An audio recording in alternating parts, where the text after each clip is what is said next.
안녕하세요. 사건 읽어주는 노무사입니다. 오늘 사건은 굉장히 현실적인 얘기입니다. 징계가 시작되자 갑자기 괴롭힘 피해자가 되어버린 한 직원의 사례입니다. 이 직원은 회사에서 비서로 근무하던 직원이었습니다. 그런데 문제는 근태였습니다.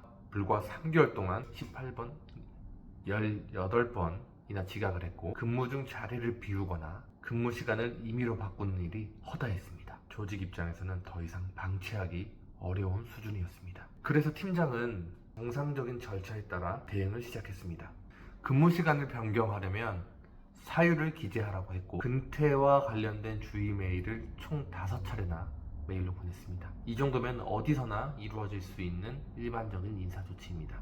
그런데 이 직원의 반응은 예상과 달랐습니다. 해당 팀장에게 트집 잡지 말라, 인사 규정이나 제대로 공부해라 라는 식의 이메일을 보냈습니다. 면담을 하자는 요청에도 응하지 않고 이메일로 하라며 자리를 떠나기도 했습니다. 상황은 점점 악화되고 있었습니다. 그리고 결정적인 사건이 발생합니다. 2024년 5월 이 직원은 대표의 공식 이메일 계정을 확인하던 도중에 본인에 대한 징계를 검토하고 있는 메일을 발견하게 됩니다. 자신에게 징계 처분이 내려질 수 있다는 사실을 미리 알게 된 겁니다. 이때부터 행동은 완전히 달라집니다.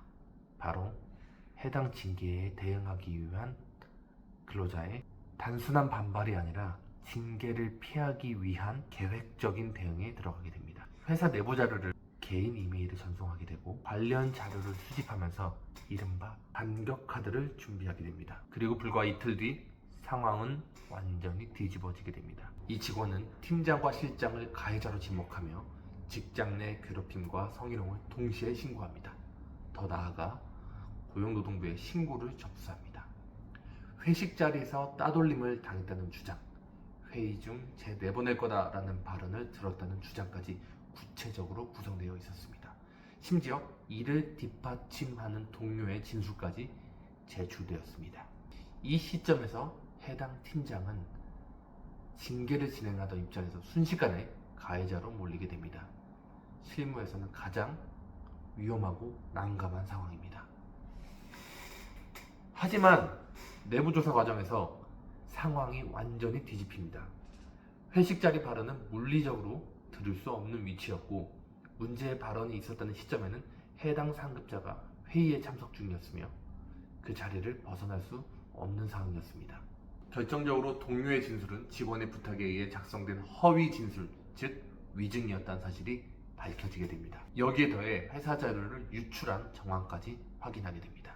결국 회사는 이 직원을 해고하였는데요. 이 직원은 바로 부당해고 구제 신청을 제기하고 노동위원회에서 패소하자 법원에 행정소송까지 제기하게 됩니다. 법원은 매우 명확하게 선을 그었습니다. 직장 내 괴롭힘을 신고한 근로자를 보호하는 규정은 실제 피해자를 보호하기 위한 규정이지 허위 사실을 만들어 상대를 공격하는 근로자까지 보호하는 규정은 아니라고 판단하였습니다. 또한 법원은 신뢰의 붕괴라고 보았습니다. 허위 신고를 하고 동료에게 위증을 강요하고 조직을 기망하는 행위는 근로관계를 유지할 수 없는 수준으로 신뢰를 깨트렸다고 보았습니다. 특히 팀장이 보낸 근태 관련된 메일은 괴롭힘이 아니라 정당한 인사관리의 범위의 행위라고 보았습니다. 결론적으로 법원은 해고가 정당하다고 판단했고 이 상황은 근로자가 스스로 초래한 것이라고 명확히 했습니다. 이 사건이 주는 메시지는 분명합니다.